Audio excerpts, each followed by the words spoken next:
Okay, good afternoon. So today we're going to talk about Chapter 1, Scientific Study of Life. So when we talk about biology, we're going to focus a lot on cells, and cells are the basic units of life.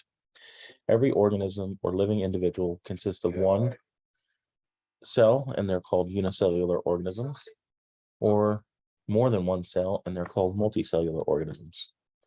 As a human being, we're made up of about 10 trillion human cells, and we are a multicellular organism. Cells will use DNA to produce proteins as the functional products of cells.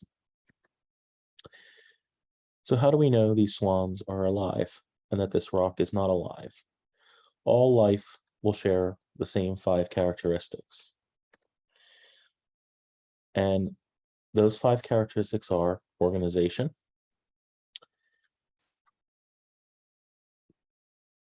life is organized.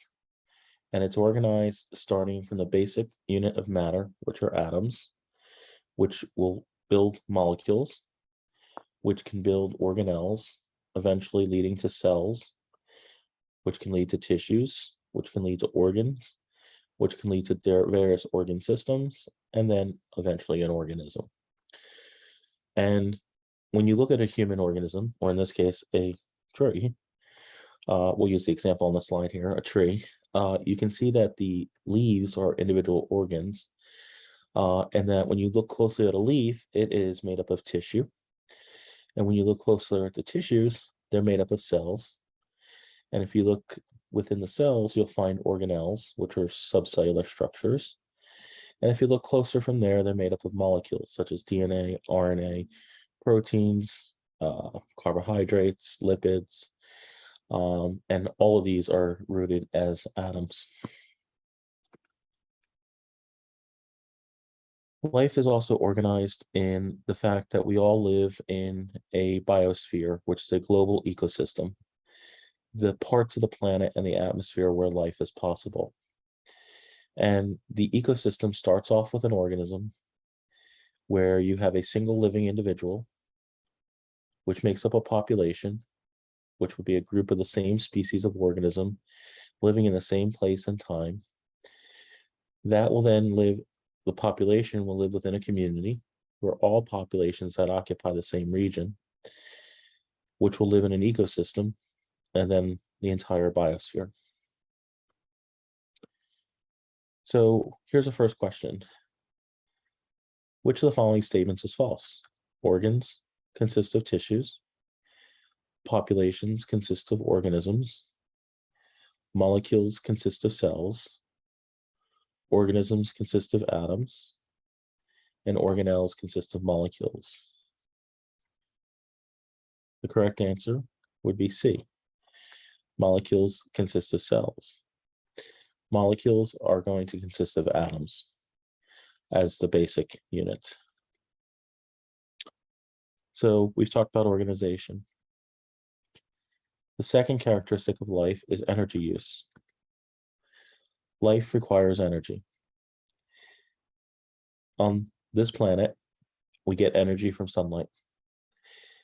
That is then used by some organisms, which will take the sunlight and convert it into a chemical energy form, which then can be used by other organisms. Heat is also lost every time energy is transferred.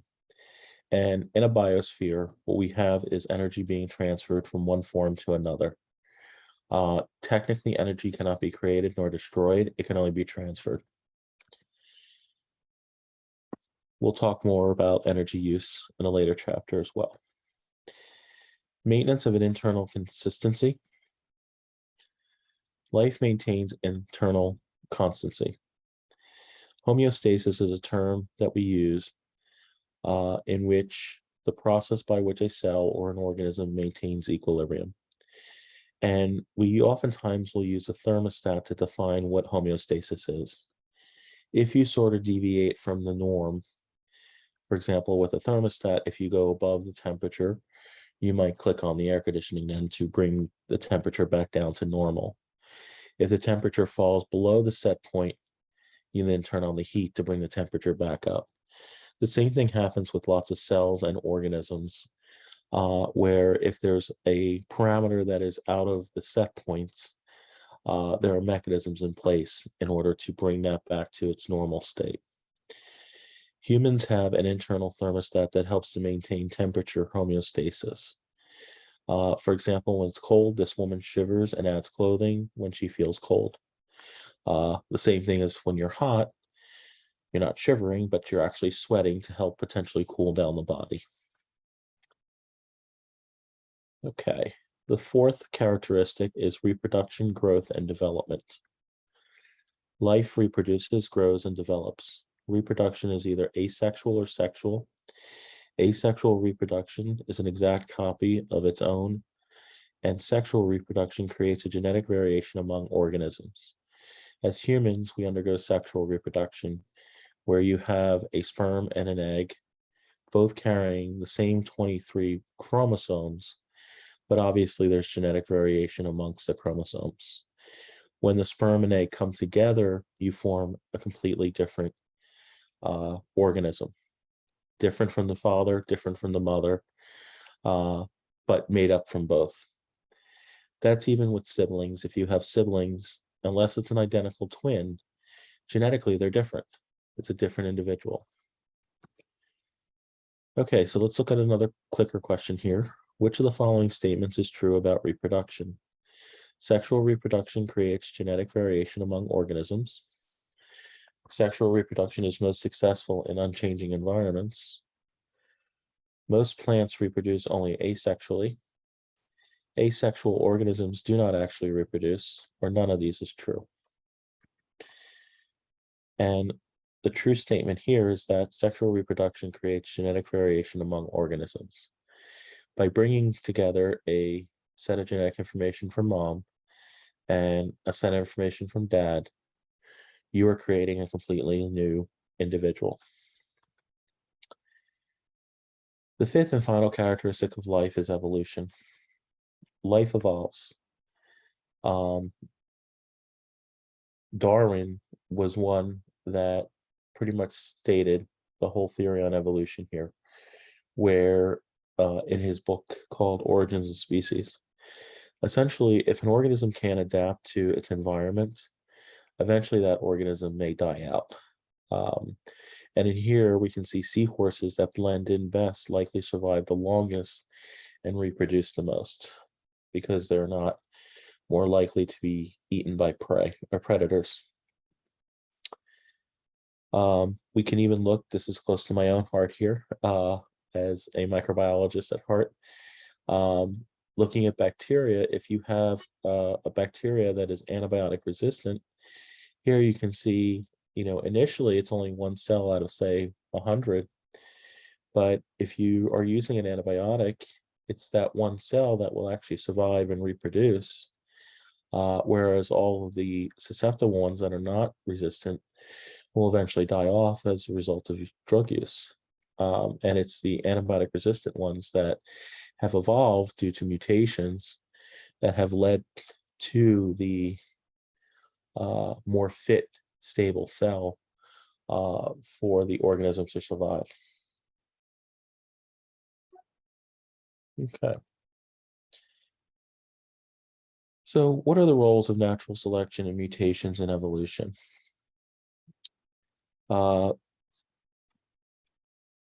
Natural selection and mutations allow for organisms to be as fit as they possibly can in an ever-changing environment. Without the ability to adapt, organisms can die off. Okay, so now we're going to shift gears a little bit, and we're going to talk about the tree of life, essentially. And most living species are broadly characterized into one of three domains: the domain of bacteria, the domain of archaea, and the domain of eukarya. Both bacteria and archaea are prokaryotic cells, and we'll spend some time talking about that in a later chapter. And then animals, fungi, plants, protists, they're all going to be part of the eukaryotic family or domain. So the domain bacteria and archaea are prokaryotic cells, and they're going to be unicellular organisms. Unicellular organisms means that they are just one cell. Protists, these can either be unicellular or multicellular, and these are part of the eukaryote domain. Animals are multicellular organisms. We are considered animals as humans, along with many other species. Fungi, this is actually the largest kingdom. This will include your molds, your yeast, and your mushrooms. And most of these are multicellular. However, you can have some that can be unicellular as well. And then the kingdom of plants, these are multicellular organisms as well. They are considered autotrophs. Autotrophs mean that they are producers, meaning that they are able to produce their own energy. And they do this by a process called photosynthesis. We are not considered, as humans, autotrophs. We are actually considered heterotrophs. Heterotrophs are consumers, meaning that we need to eat organic material or consume organic material in order to survive. So how do eukaryotes and prokaryotes differ? Eukaryotes are always multicellular. Prokaryotic cells never have a nucleus. Only prokaryotes are autotrophs. Only eukaryotes are living organisms, or none of these distinguishes eukaryotes from prokaryotes. And the correct answer is prokaryotes never have nuclei. That is true. That's by their definition, their name, prokaryote means pre-nucleus. So that is a distinguishing factor. Prokaryotic cells will also not have any membrane-bound organelles as well. So oftentimes in biology or in science, we follow what's called the scientific method. In general, all scientific inquiry follows a standard process. At first, you make some type of observation. From that observation, you would ask a question. Once you ask the question, you'd see what prior knowledge is out there about that topic. Then you would formulate a hypothesis, potentially make predictions, collect and interpret data, consult prior knowledge again, and eventually draw conclusions. Those conclusions may actually lead you to additional observations where you would start the cycle over again.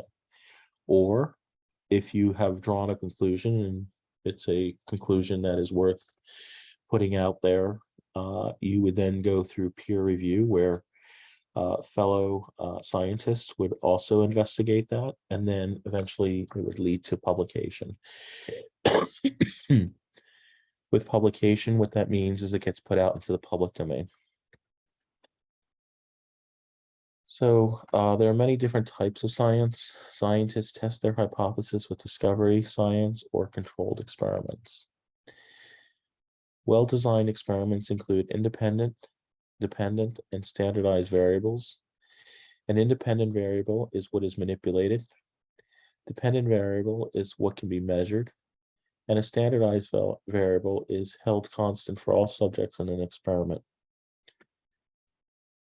So if we're looking at a little mock experiment here, what is the dependent variable in the experiment outlined in this graph? Is it the incidence of illness? Is it the dose of the vaccine?